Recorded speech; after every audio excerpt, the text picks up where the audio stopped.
Hello, my friends, and welcome to my studio. Let's make this beautiful little mini jar today. These are the supplies that we'll be using. You can use butterflies or flowers or anything that's small that'll fit upon your jar. The napkins that I chose have small butterflies on them and one medium-sized monarch, and that's what I'm going to use. This jar is a little yogurt jar. It doesn't have a lid. We'll be cleaning this jar with isopropyl alcohol.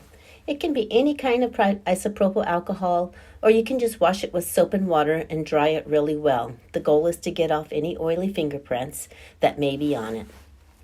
Multi-surface paint is one of the best paints for covering this glass because it will adhere to the glass and actually become permanent over time. Even though with decoupage, it will be coated and protected. This sponge is what I'm going to use to apply the first layer onto the glass. It's a little easier to get it more even this way. I'm not going to paint the very bottom of the jar at this time. We're going to paint that with orange, and then when you look through the jar, you'll have white sides and the orange bottom, and it looks just a little bit interesting. Can you see those bubbles that are being created by this sponge? That's just what happens. So we can remedy that by tapping out the bubbles when the sponge has very little paint on it and just lightly tapping the bubbles and they'll pop. Blowing on it also helps to get rid of a lot of the bubbles. And this is just coat 1. We will be doing 3 coats at least with the white. The third coat we'll use a paintbrush. While the paint is drying, we're going to go ahead and cut out our butterflies. And I'm choosing 3 small ones and 1 larger monarch for the front of the jar. I will cut kind of close to the butterfly. It doesn't have to be perfect. And I'm going to cut away these antennae, and we'll be painting those back on with a brush or a pen. I will be using a pen in this tutorial. All right, here are my 4 butterflies all cut out. We're going to go ahead and put on the second coat so that it can get to drying. It will have bubbles on it again, and we will gently tap those out at the end with a drier sponge. The third coat, I use a paintbrush, and it'll fill in any spots where the bubbles may be leaving a little bit of the dark glass showing through. And this will be the final coat of white, and it'll be a beautiful layer for us to start our decoupage. Now that it's dry to the touch, I'm going to see where I'm going to place these butterflies, and basically it's just 1 in each section all of the way around. And I'm going to need an accent color, so I'm trying to decide between this lighter orange or this scarlet. And I am going to use the scarlet because it's brighter and more spring-like, and it matches some of the other butterflies really, really well. You can use masking tape. I'm using painter's tape because I just happen to have a lot of it. And I'm going to tape around towards the top so I can make a bright orange rim just for decoration. I'm going to lay it down as tight as I can, and there will be a couple creases that it makes because of the curve of the jar, but I'm just going to fold those down as tight as I can by pressing it with my thumb. You can see me doing that here, and that alleviates too many gaps for the paint to leak into. And here we're using the scarlet paint. I'm going to use a number 2 round brush. You can use a flat brush, almost anything, but I like the point on the round brushes because I can get up to the edges and make a smooth line there. I'm going to go all the way around. We will be going all the way down through the tape. It's better if you go in just one direction with your paintbrush so that the paint will stay on top of the tape and not go underneath where some of those wrinkles are. This will just add so much more to the jar when you get finished. It's going to look really nice.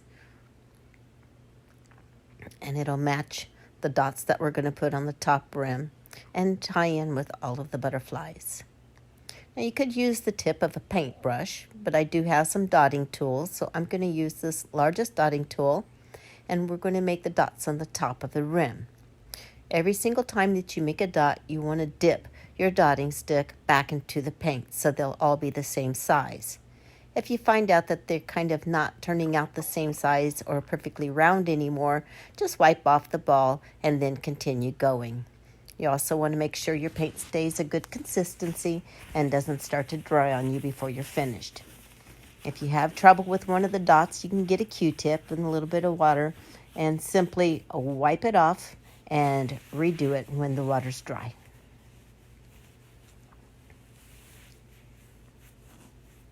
As I get to the end, I kind of measure out if I need to squeeze them a little closer together or space them a little bit. It won't show up and it'll look good when you're finished. You always want to remember less dots are better, so you don't want to cram them in there. You just want to be able to have decent spacing. And anywhere where the paint got underneath the tape, I just kind of go over it with a white paint and make it smooth again. Now on the bottom, I'm going to add another rim. I'm not going to use tape this time. It's a flat brush, which is kind of easier to make a smooth line. This jar has some little bumps on it, some part of the packaging, and they're right exactly where I want my line to be. So I just went over them as carefully as I could, and when I'm finished, you're not even able to tell that they're there.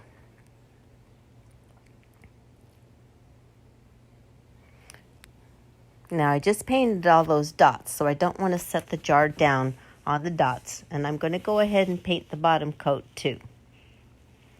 Now remember, we are going to do at least 3-4 coats of that on the bottom, and I'm going to set it on a paintbrush so the top and the bottom are both lifted off of the table so that it can dry. Here we're going to be separating the rest of the backing from these napkins. They usually have 3 layers. These had 3 layers, but the first layer came right off before I even started cutting it. So I'm taking off the 3rd layer right now. This is decoupage, and I'm going to put the decoupage to cover the whole area that my first butterfly is going to be laid down on. It's kind of at an angle. You can make them perfectly straight at an angle. You can take one high and put the other one down low. Doesn't really matter. When we put the final dots on, it's all going to pull it together. Now, here's the center of my butterfly. So I want my other large monarch to be on the opposite side of that. And I'm just kind of placing the other 2 butterflies where I want them to be. And the 3rd one is a little bit big, and we'll tackle that one in just a minute. So I'm going to put on my 2nd butterfly, putting a layer of decoupage on the top. Going to let it dry for a little bit. And now I'm putting on the large monarch butterfly. Going to put a layer of decoupage on the top of that one. Kind of smooth out any bubbles because it does tend to bubble up. I'm not sure why, but it does. I'm not going to put a whole lot of decoupage on it, but just enough to be able to lay it down without tearing the napkin. These napkins are pretty tough. Some of them are a lot more sensitive. Some of them, what I'm doing right here, would probably tear the napkin, so you have to be careful with what kind of napkin you're using. Here's a butterfly that just doesn't want to quite fit. It's going to overlap one butterfly or the other, and I don't want them to overlap. So we're going to fix that. We're going to cut this, leave the whole body in place, but cut off one of the wings. And we're going to make it look like a side view of the butterfly. So cutting around the body, around the bottom, and I'm going to curve over a little bit and down to make it look like that is just an open wing from the side. And it's going to look really, really good. All right, let's decoupage it on and see the final results. When you put the antenna on, that final touch just makes these things come back to life again. All right, a little more decoupage on there, and that one turned out pretty well. So I'm going to put my 2nd coat of decoupage on all of these butterflies. And for some reason, when you add more decoupage on top of a napkin, it kind of reactivates the decoupage causing it to create little bubbles and to pull the napkin away a little bit. So on this jar, we're going to fix that by using saran wrap.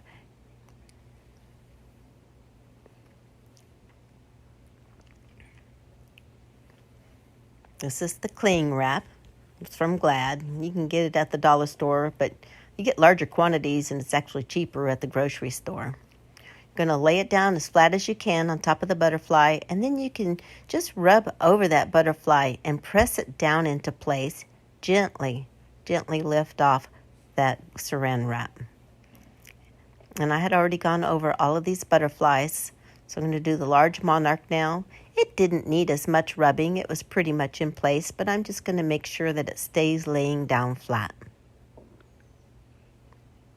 The tiny butterfly didn't need it at all, so I don't even do that here. This butterfly needed a little bit of smoothing.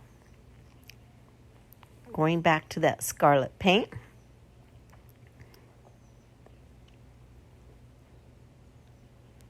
Don't need very much. I'm going to use a little bit of a smaller dotting tool than I used on the top of the jar. It's the large end of the blue handle. And I'm going to evenly space the orange dots all around the base of the jar. Kind of gives me a starting point. When I bump into a butterfly, I just make it work. And then I go in between each of those dots, but evenly spaced a little bit farther up. And as the butterflies get in the way, I kind of lose the pattern a little bit because I'm just going for the way it's going to look. And I want it to look evenly spaced. I want it to fill the space nicely. And it doesn't show up if they're not in a perfect line, in a perfect order. But I do try to keep it a little bit organized.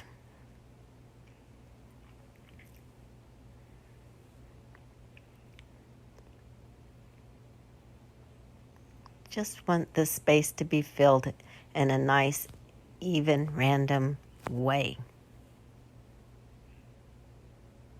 Taking one last look to see if there's any spots, any places that need an extra dot. And I found one place that I'd like to add one. And then I am finished with the jar. We're going to put our extra coats on the bottom. We want that to be just as bright as it is on the sides where the white paint was. I am going to dry it with my little heat gun. Keep the heat gun moving and don't let it stay too long in one spot. Here it looks like I'm keeping it in one spot, but I think I just slowed down the video. It's really not. It didn't overheat because it'll bubble up that paint. Here I'm putting coat number 3 on. Actually, that's coat number 4. Then we're going to let that dry. Going to start placing our antenna on. I'm using a Secura pen because when I put the decoupage on top, it won't smear. Honestly, it's so much easier for me to use a paintbrush. I never really was good at using a pen, and I don't know why. But you can see I have trouble getting that line to go smoothly. All right, we're going to put on 3 good coats of Mod Podge. I've been calling it decoupage. It's kind of the same difference.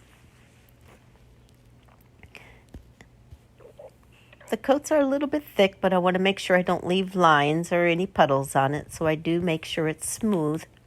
I don't do the top rim just yet because I'm going to lay it on the top rim and let it dry.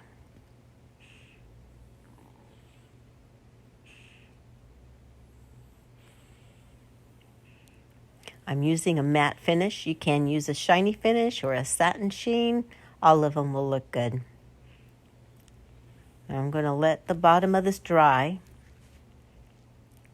Turn it over and make sure that you decoupage that top rim. Anywhere that the paint is at, you want to make sure there's decoupage on it. Here I'm putting on another coat. There's the inside with the orange on the bottom. Doesn't that look kind of cool? Another sample is with this flowers. You can do this with little bugs, little birds, just anything that you like. And if you like this video, please subscribe and hit the like button because it does help me out. And I look forward to seeing you again soon.